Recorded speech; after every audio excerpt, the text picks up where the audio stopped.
In this video, we're showing you how we made a scroll saw picture based around the story of the Good Shepherds. So as you'll see with a lot of our other projects, we start out by marking everything out.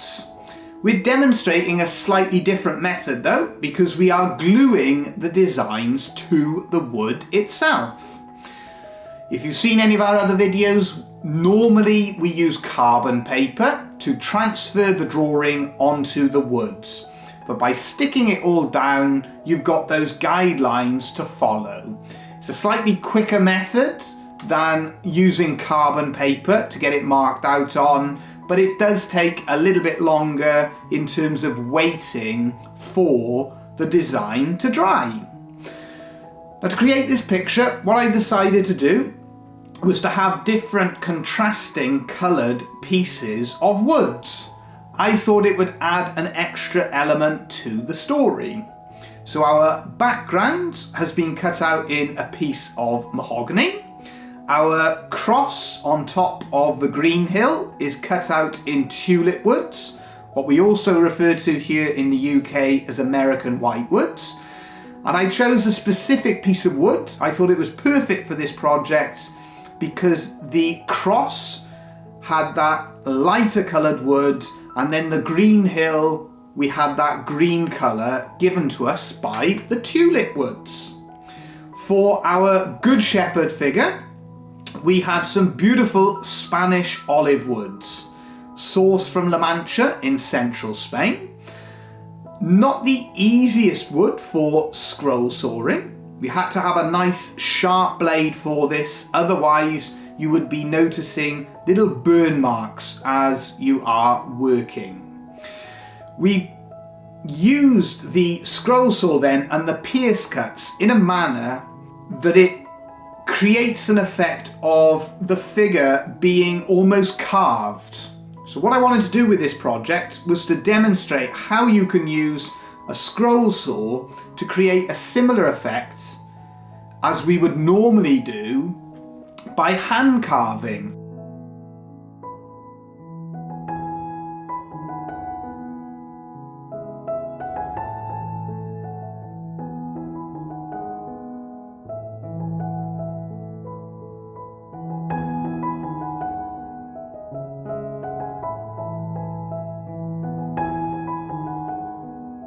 Now, for any of you who are beginners and wanting to take on something like this, what I was doing as I was scroll sawing out our Good Shepherd figure is to do a little bit of scroll sawing and then turn the machine off and let your hands and arms rest.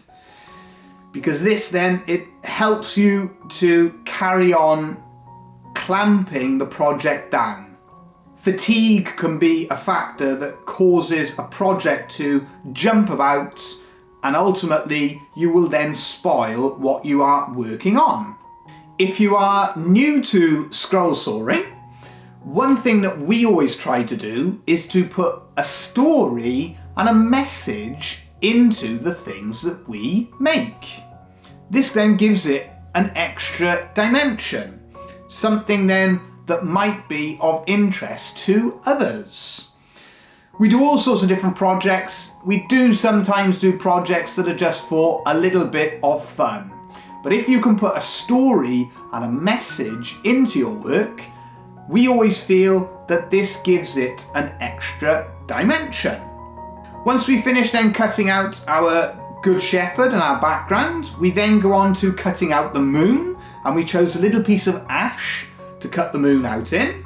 We used the olive wood again for doing our foreground. So our rocks in the foreground, they have been cut out in olive woods to match our image of the Good Shepherds.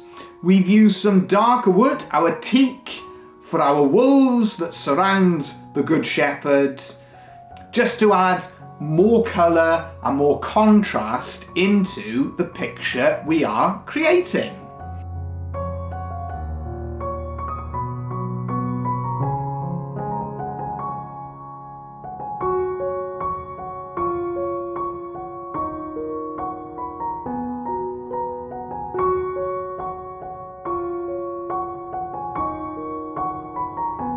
We then go on to the belt sander and we sand everything nice and smooth.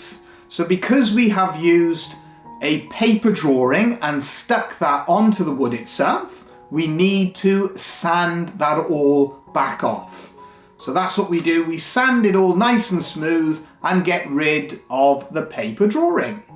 Once we have sanded all of our figures and all of our foregrounds, we then start working on our backgrounds. So we mark it all out using our set square. We then go on to our bandsaw and cut our backgrounds to the right size and shape, sand it all down, and then we get on to the fun part where we're going to put our picture together. We place our hill with our candle at the top and also the figure of the Good Shepherds. We use a spike just to mark out the positions.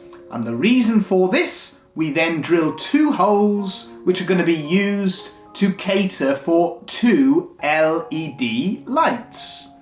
So to get them to fit in a little bit better, we've just cut out a little bit extra from the holes on the back. You can use a countersink if you haven't got a chisel or a gouge for the job. We add super glue to our different layers, choose the position that we want to put everything in, and build up our picture of the Good Shepherd rescuing the sheep from the wolves that surround it.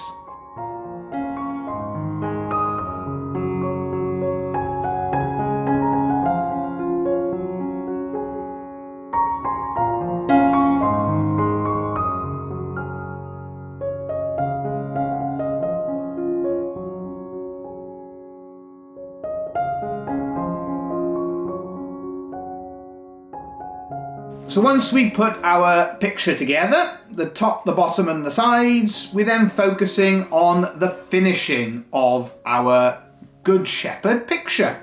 So we add 2 coats of shellac sanding sealer this time, applying it in the direction of the grain, rubbing it down with a P240 sandpaper in between coats, again making sure you work in the direction of the grain. We super glue our 2 LED lights to the back, so you have the light illuminating the eyes of the Good Shepherd and the cross in the background. So hopefully our Good Shepherd, he continues to ward off those wolves and protect that lost sheep. Thank you again for watching. Hopefully that's been interesting. If you're new here and you like what you see, don't forget to subscribe and ring that bell. And as always, we'll be back again soon with more videos.